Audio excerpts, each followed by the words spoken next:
I always believed I was the type of guy who had everything figured out. I made smart decisions, calculated risks. When I left my ex for my current girlfriend, I was convinced it was the logical choice. My ex had been too complicated. Too many ups and downs. My girlfriend, on the other hand, she was fire. And I don't just mean in bed, though that part was on another level. No taboos, no inhibitions. For the first time, I didn't have to try to impress someone. She was the one making sure I felt wanted, always. It was thrilling. Addictive, even. Anyone who's experienced that kind of chemistry knows it's impossible to resist. But as the months went by, started noticing little things about her. Small quirks that, at the time, seemed harmless. Like the way she'd ask about my ex out of curiosity, she claimed. Or how she'd casually scroll through my phone, joking about how she trusted me too much to find anything shady. I brushed it off. I mean, she stole me fair and square, right? What was there to worry about? Then came the marriage talk. It wasn't a conversation, really more like a series of well-placed comments. You know, we'd make the cutest wedding photos, she'd say, laughing. Or, what's stopping us? You know, I'm not going anywhere. I played dumb, faked indifference, even joked about being allergic to commitment. But she didn't laugh. Not really. Eventually, I cracked. One night, as she lay beside me, her head on my chest, I admitted it. I'm not ready because I think I still have feelings for my ex. I felt her body stiffen for just a moment. Then she sat up, smiled, and said, "Thanks for being honest." And that was it. No arguments, no tears.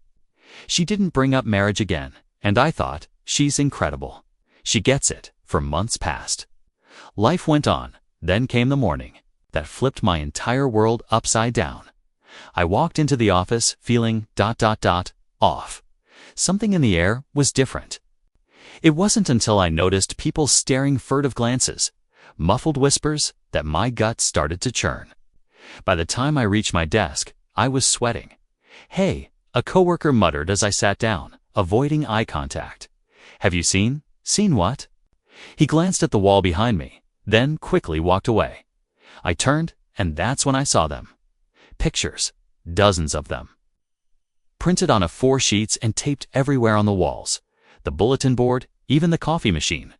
It took me a second to realize what I was looking at. And when I did, the room started spinning. They were photos of my ex, explicit photos.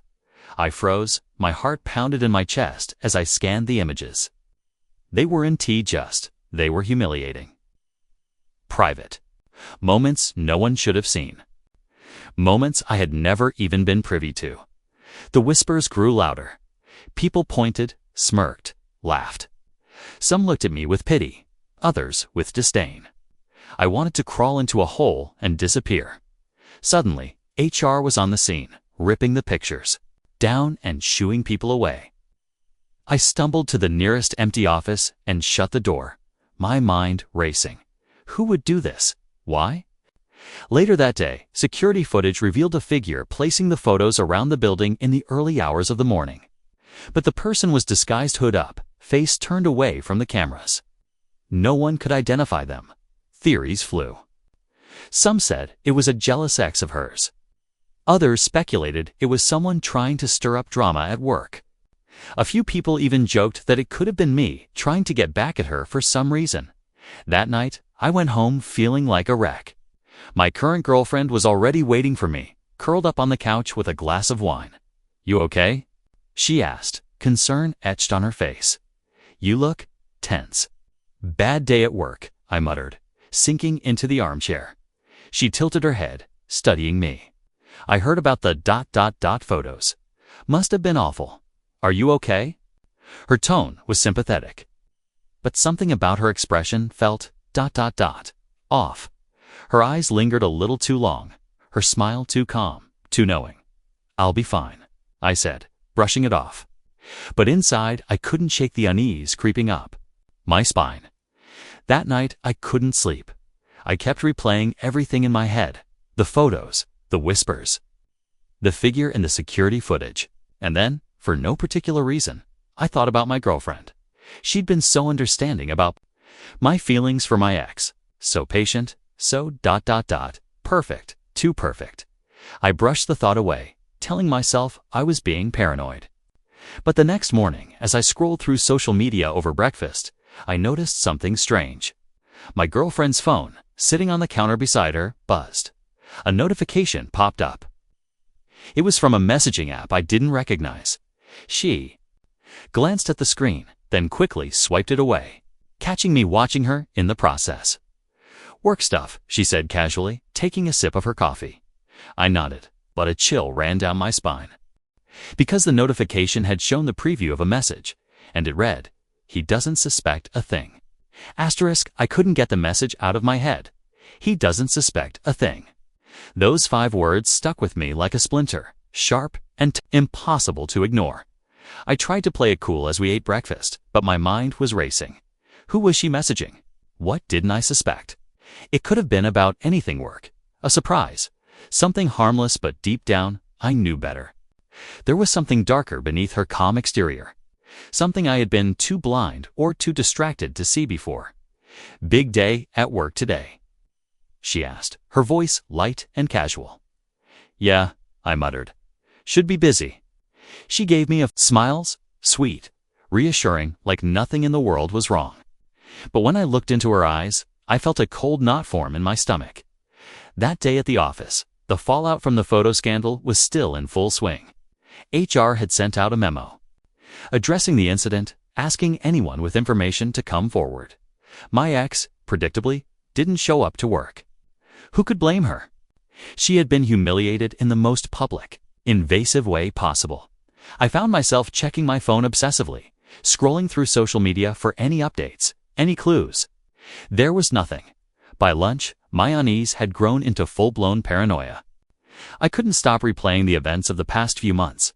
My girlfriend's sudden interest in marriage. Her pointed questions about my ex. The way she had seemed so calm and supportive after my confession. And now this message. I decided to investigate. That evening, after dinner, I waited until she was in the shower. Her phone was on the counter, and for the first time in our relationship, I felt compelled to invade her privacy. My hands shook as I picked it up. I unlocked it with the passcode she had once shared with me, laughing about how she had nothing to hide. The messaging app was still open at first. I didn't see anything unusual, just conversations with friends and colleagues. But then I found a chat labeled with a single emoji. No name, no context. My heart raced as I opened it. The messages were ... disturbing. It worked perfectly. He has no clue. HR won't be able to trace anything. It's airtight. She deserves it. He needs to see her for what she really is. There were pictures too. Photos of the office building, the stacks of printed images, even the security cameras. It was all there, meticulously planned and executed. And then the final message. Give it time. He'll come around. He always does. I barely had time to process what I was reading before I heard the water shut off. Panicking, I closed the app, locked the phone, and put it back where I found it. She walked out of the bathroom a moment later, wrapped in a towel, her hair dripping. She smiled at me. "What's that look for?" she teased. "Nothing," I said, forcing a smile. "Just thinking about work." She kissed me on the cheek and disappeared into the bedroom to change. I sat there, frozen, my mind reeling. That night, I couldn't sleep. I lay in bed beside her, staring at the ceiling, my thoughts spinning in 1,000 directions. She had done it. My own girlfriend, the woman I thought I knew, the woman I trusted, had orchestrated the entire thing. She had manipulated my ex, humiliated her, and destroyed her reputation. All for what? To prove a point. To make me forget about her? It didn't make sense. None of it made sense. But then I thought about the way she had reacted when I told her I wasn't ready for marriage. The way she had smiled, so calm and understanding.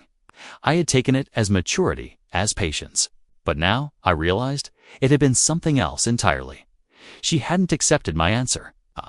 She had simply decided to eliminate the problem. The problem. Being my ex, I needed answers. The next morning, I pretended everything was fine.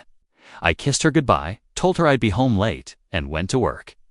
But instead of heading to the office, I took a detour. I drove to my ex's apartment. She didn't answer when I knocked, but I could hear movement inside. "Please," I called out. "I just want to talk. I need to explain." After a long pause, the door opened a crack. She stood there, her face pale, her eyes swollen from crying. "What do you want?" she said, her voice trembling. "I didn't do it," I blurted out. "I swear, I had nothing to do with the pictures." She stared at me for a moment, then laughed bitterly. "Of course you didn't," she said, "but you're the reason they're out there." Her words hit me like a punch to the gut. "What do you mean?" "She contacted me," my ex said, her voice shaking with anger. "Your little girlfriend. She reached out months ago, pretending to be, I don't even know what, a friend.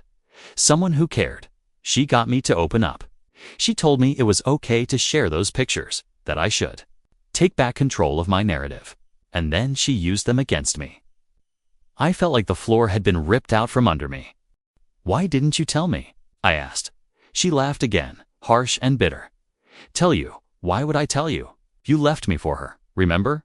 For all I know, you were in on it." "I wasn't," I said desperately. "I swear, I didn't know." "Then, maybe you should start paying attention," she snapped. "Because that woman you're with, she's dangerous." I drove home in a daze, my mind racing. Every red flag, every subtle warning I had ignored, came flooding back. The way she had smiled when I told her about my feelings for my ex. The calm, calculated way she had comforted me after the photos were exposed. She had planned everything. And now I was lying in bed beside her, wondering if I'd ever truly known her at all. As I drifted into an uneasy sleep, one thought kept running through my mind. What else is she capable of? Asterisk, by the time I got home, my head was throbbing, with a painful mix of fear and disbelief. The house was too quiet, almost eerily so. My girlfriend sat in the living room, her legs curled up beneath her as she watched some mindless reality show. "Hey," she greeted, flashing me that warm, disarming smile that had once made me feel so lucky. Now, it just made me feel sick. I forced myself to smile back, playing my part in this twisted theater. "Hey, long day." She patted the cushion beside her, a silent invitation to join her. Every fiber of my being screamed at me to run, but I walked over and sat down. Her head found its familiar place on my shoulder, and her fingers intertwined with mine. "So, how's work handling ... everything?" she asked casually, as though discussing the weather. My jaw tightened. "HR's investigating. They think they'll find whoever did it." She laughed lightly, the sound sending a chill down my spine. "Good luck with that." Shqua.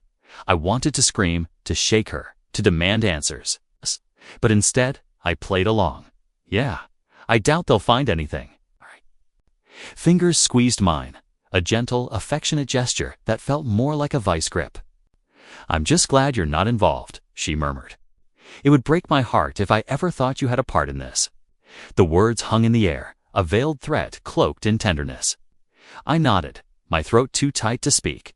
As the days passed, I became a prisoner in my own home, trapped in a delicate dance of pretending everything was normal. I had to play dumb, act oblivious.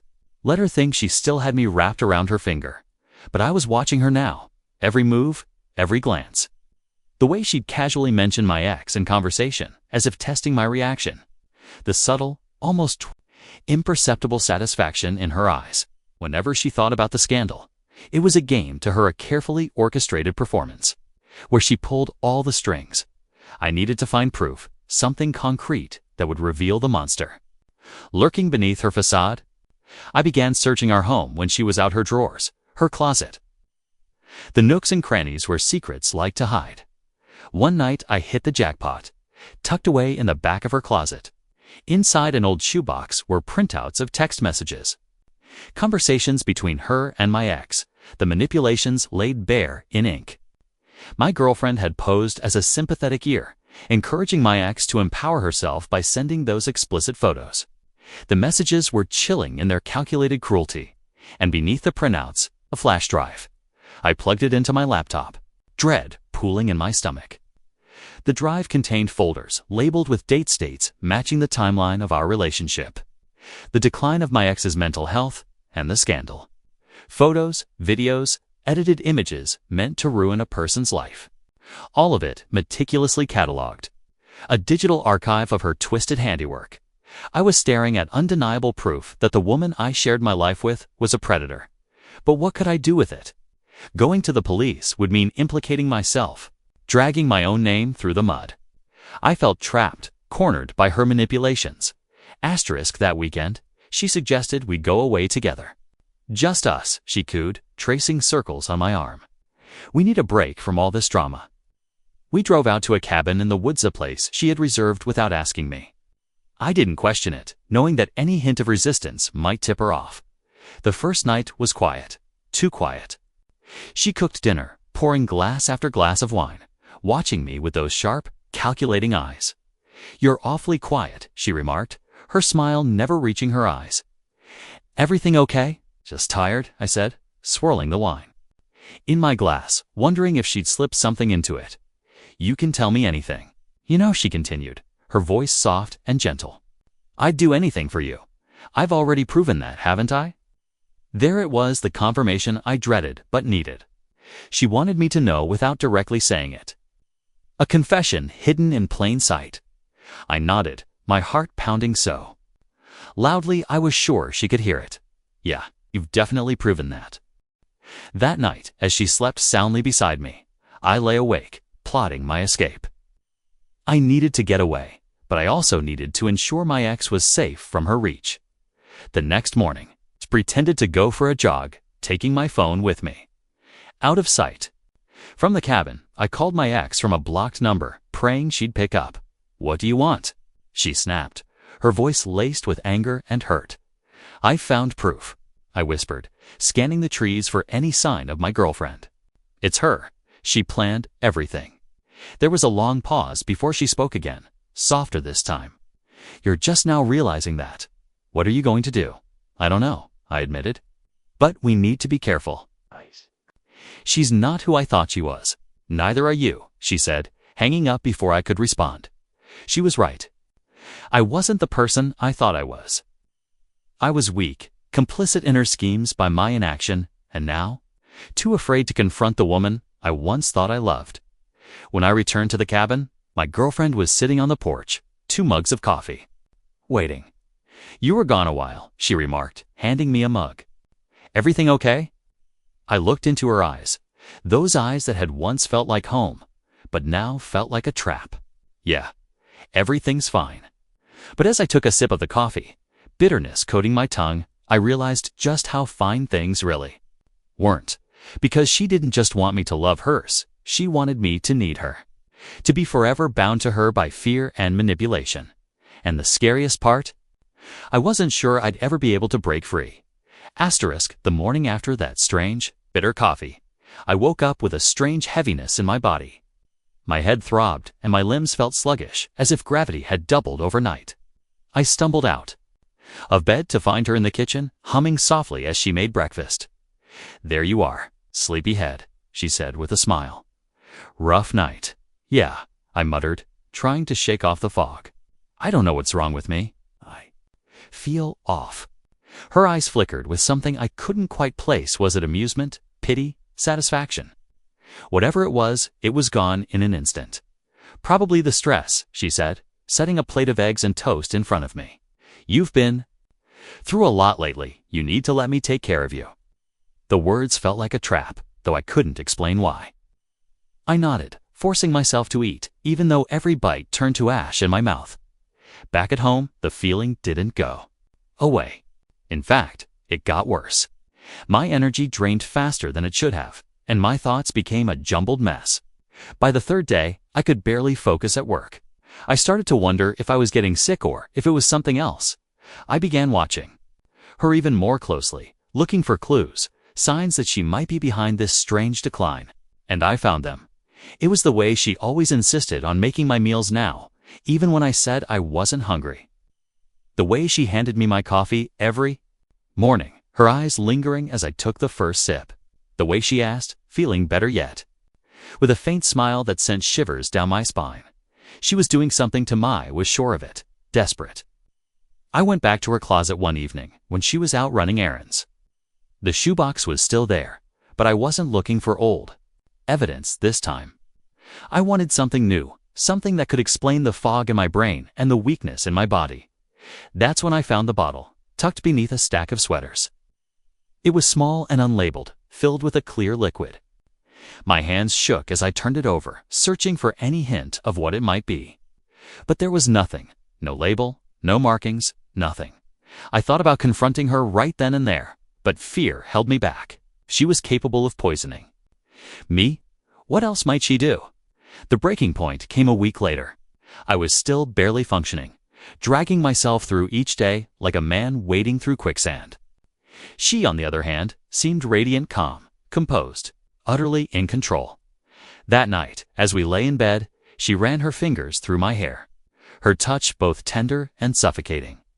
"You've been so quiet lately," she murmured. "Is everything okay?" I wanted to scream, to tell her everything I knew, but the words caught in my throat. Instead, I muttered, "Just tired." She smiled, kissed my forehead, and whispered, "Don't worry. I'll take care of everything."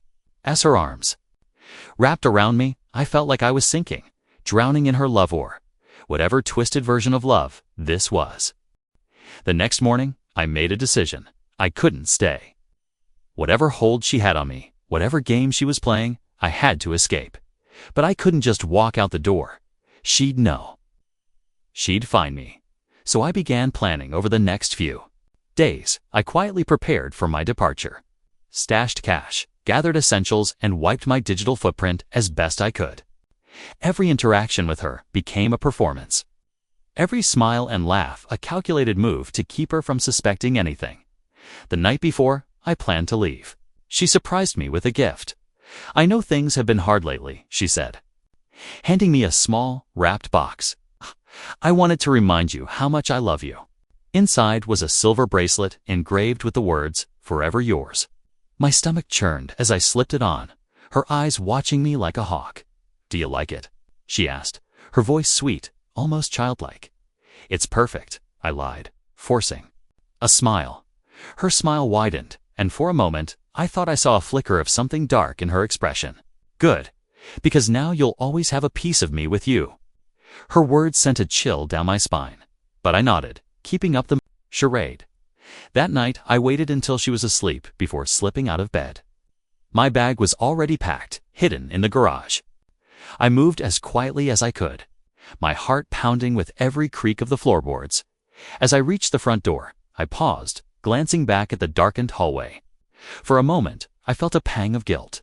She had loved me, hadn't she? Twisted as it was, everything she had done was because of me. But then I remembered the photos, the manipulation, the poison, or whatever she had been slipping into my food. I opened the door and stepped into the cool night air. I drove for hours, not stopping, until I was sure I was far enough away. I checked into a cheap motel, locked the door, and collapsed onto the bed. For the first time in months, I felt like I could breathe. But that relief was short-lived. When I woke up the next morning, my phone was buzzing with notifications.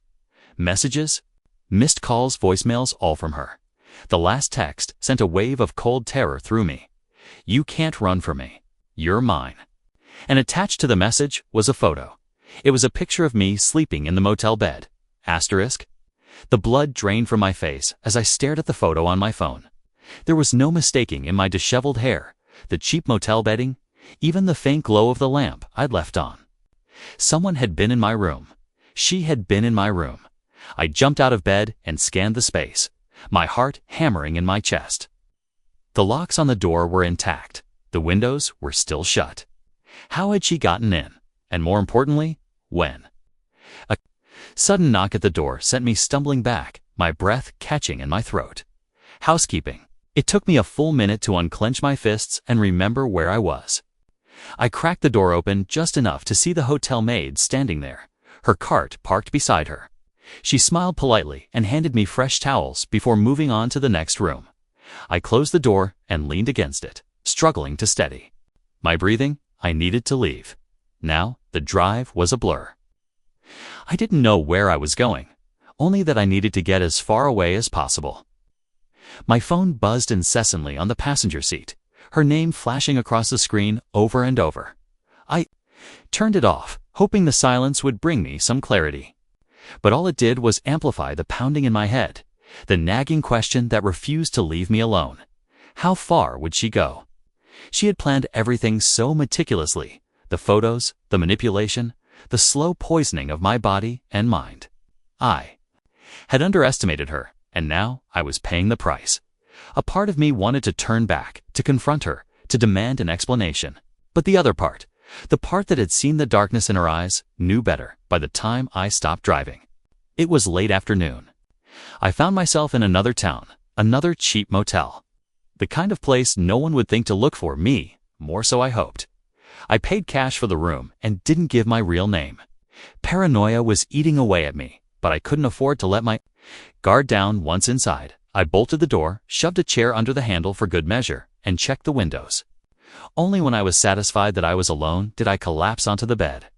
I didn't sleep that night. Every creak of the floorboards, every gust of wind outside sent my pulse racing. I kept checking my phone, even though I had turned it off. The silence was worse than the constant buzzing. At least when she was calling and texting, I knew where she was, knew she was focused on me and not planning her next move. Sometime after midnight, I turned it back on. The screen lit up with a flood of missed calls and messages. Most were variations of the same: "Come home. We can fix this. You don't understand how much I love you." But one stood out. "You forgot something?" There was a video attached. With shaking hands, I pressed play. The video started in our living room, the camera shaky at first before it steadied. It was her, sitting on the couch, holding something in her hands. My stomach lurched when I realized what it was. The silver bracelet she had given me. "I told you," she said, her voice calm and measured. "You'll always have a piece of me with you." She set the bracelet down on the coffee table and looked directly into the camera. Her expression was cold, detached, like she was delivering a business presentation, not addressing the man she claimed to love. "You can run, but it doesn't matter. I'll always find you. And when I do, we'll start over. Clean slate." She smiled then, a slow, eerie smile that didn't reach her eyes. "But if you keep this up, if you keep trying to leave mile half to make sure you don't have a reason to run anymore." The video ended abruptly, leaving me staring at the screen in stunned silence. The message was clear. She wasn't just threatening me. She was threatening the people around me, anyone I might turn to for help. I thought about my ex, the way she had looked at me with such anger and hurt during our last conversation. Was she safe? Or had my girlfriend already found a way to get to her again?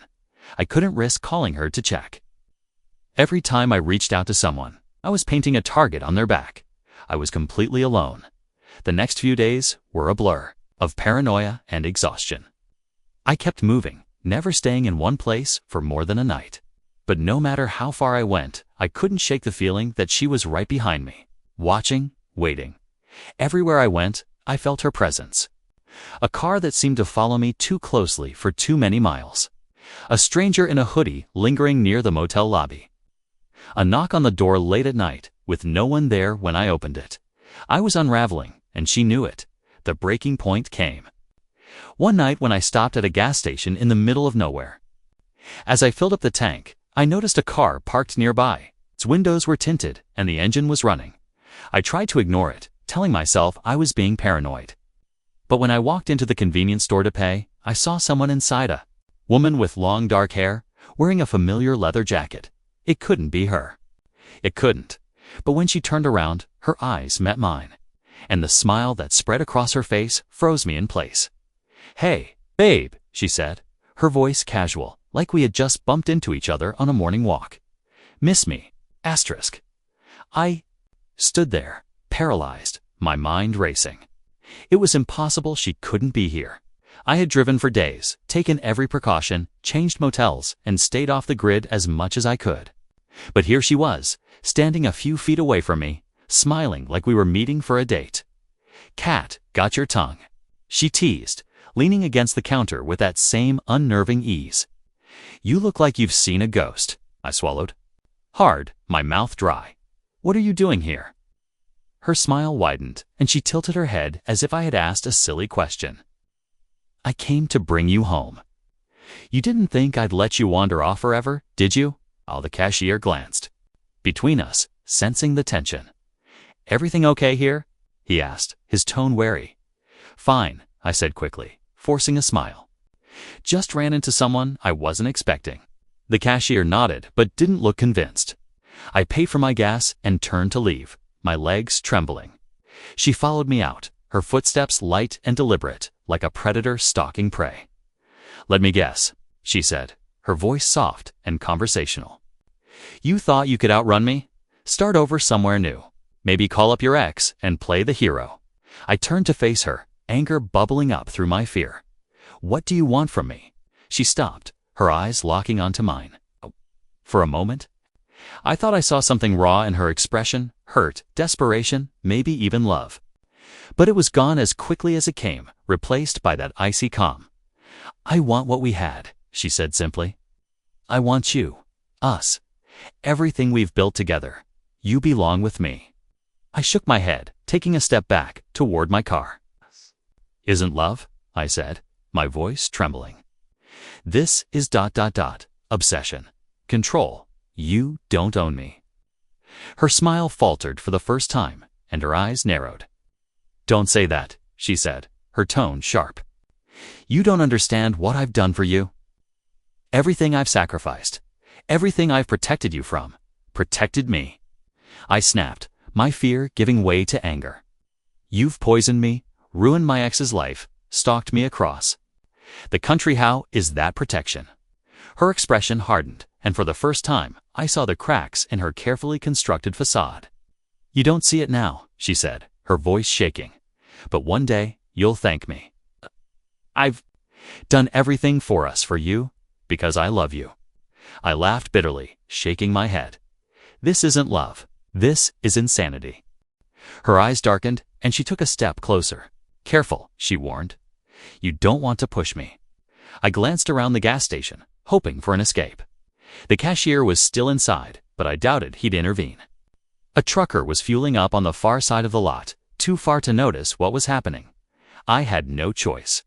I had to make a run for it. I'm done, okay? I said, raising my hands in a placating gesture. You win. I'll come back with you.